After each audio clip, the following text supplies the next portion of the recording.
Hey, so I'm hanging out with Nelly, the passion and the drive behind Pauline Cosmetics, and I'm holding some of her lipsticks. It must be known and it must go on record that the BMC Foxy is me. I love this. BMC... Busumate collection. The Busumate collection. A color that I know you love. Is this the Royal Diva? No, it's well, that is Royal Diva, which I also love. Oh, yes. It's the Revel, Yes. which is the dark red. It's not too Really? red and too dark. Yeah. Okay, it always comes off looking a little purple, Purple. and then but the maroon 5, and I love the way you spell maroon. Yeah. So these are my favorites, but your personal is a Rebel My personal is the Revel.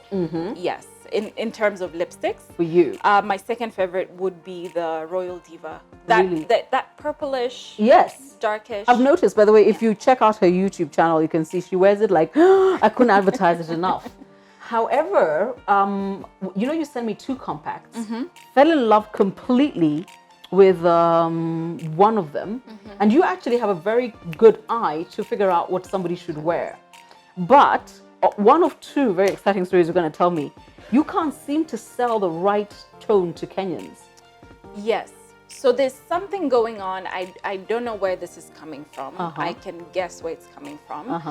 But more and more women tend to go for the lightest shade of the compact powder. No matter their skin tone? So somebody like me tends to go for, we have Sahara, which is our lightest shade, and we seem to be selling more of those than the cocoa, which is majority of the people look like me. So I actually was chatting with my sales team and they said, watu wanataka Sahara.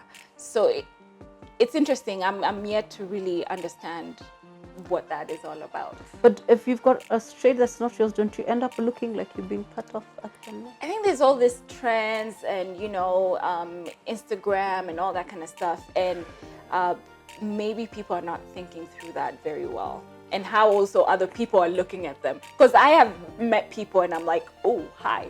Yeah, because your head now is floating from the rest of your body. It is just weird. Yeah. However, something you told me, and that's the day I decided I'm going to have to interview this girl. You told me that people would go into the shops, your various outlets, buy it because it looks awesome, love it, and then go home and find out it's Kenyan and go to the shop and return it. What? Yeah, it's unfortunate. It's really unfortunate. We did have this one incident where the person went, bought a product, because we have testers, they tested it, they loved it, they bought it, they went with it home. And I think when getting home, they either did a research or they saw, because the packaging will say, designed in Kenya, they returned it the next day. And said, I can't have it It's because Kenyan. it's Kenyan. Yeah. And I was baffled. Even this YouTube channel is Kenyan.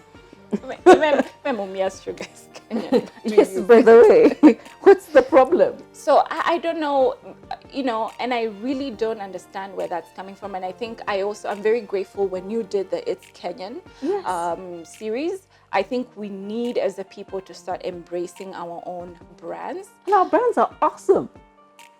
And maybe, a few people have had bad experiences with Kenyan products or services. And it's also up to us business people and manufacturers to step up and give good quality. But how are we going to step up if we don't get the constructive criticism and the feedback to be able to improve our products? To improve the product. Yeah. And you just said something about business people, and I know there'll be that point. Or incidentally, if you feel that I'm not milking Nelly, is that my job is to introduce her to all of y'all, and then I'll leave space for the rest of you now to talk to her, So Betty Kialo, shout out, Larry, shout out, yeah? So that you guys can now really, really, really milk her for all you want.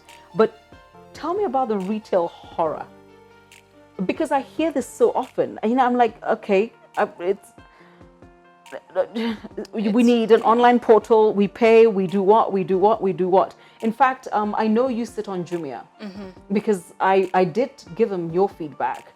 But one of the things I told them is, I cannot work with you if you won't pay people within 30 days. And she said, Caroline, we pay in 30 days. They do pay. They do pay in 30 days, yes. So that is the reason I will work with them. That is the only reason. But is it true that you will literally put stock, it will sell out, they'll call you for more. It's been 60 days and you don't get paid? Actually, I have a client who hasn't paid since January. We stopped stocking in April, May. And now your job is to chase the money. It is exhausting. It is. I don't have time for that. But at the same time, you know, especially when you're an upcoming entrepreneur, you're an upcoming business person, these are some of the outlets that we have. These are some of the ways we can, you know, distribution channels that we have. We do have a website, yes, but for the majority, people still consume physical, physical goods. Yeah. Yes. So my goodness, it is a challenge. It is a big, big challenge. So here's the thing. The only thing I want you to do is tell you her story, but more importantly, introduce her to the world. Obviously, you do know diaspora will be saying, where can we get? Because they're always the first. It doesn't matter what it is. I'm very clear. I'm like 95% interested in the Kenyan market first. But no, diaspora is like, where can we get the book? Where can we get the makeup? Where can we get this? And so what are you going to do about diaspora? So, well, the goal was to first, you know, build up our Kenyan base. Please. We do have an online platform, but right now it still caters to the Kenyan market. So get your sister to buy for you and bring it when she comes to Massachusetts. Okay. Or you pay for the shipping, because No, because I know I'm going to hear those stories. Yeah. I'm going to hear those stories. What have you loved most about this journey, the 3 years? I will say this has been the most amazing experience I've had. I've gotten to learn so much about myself. It has unearthed things about me that I would have never discovered. I've eaten quite a few humble pies. And I have grown as a person, and I'm always growing as a person. I'm never the same person every year. And I cannot think of anything else that I would have done that would have made me feel the way I feel. I feel good. I love this. I feel like I found what I was supposed to do, even though this was not in the plans. What made you think you could do the marketing campaign you did? Just to wrap up, because when I looked at all those women, the lipstick personalities. Yes, from Janet Bogua to Terry Anchebet to Adele to what made you think you can do that? Because that was bold on your part. Bold. It actually I started planning that in December 2016. And so that aired in April of 2017. Wow. So it started with I realized our lipsticks are very, you know, they're one of the best products in the market. And one thing about the lipsticks, the way I named the lipsticks, I gave them this powerful, feminine, positive vibe. So I figured, what if we gave a story, each girl a personality? Yes. So you're a rebel. I think Adele Onyango was a rebel, and she's fun and bubbly. Yeah. But first, actually, I had to have a picture in mind of the person, and then get the story and see if that person fits. And you what did you do? Did you tweet them, text them, and say, "Hi, will you come and wear my lipstick?" I did ask. So some of them I have made acquaintances with. So I asked them.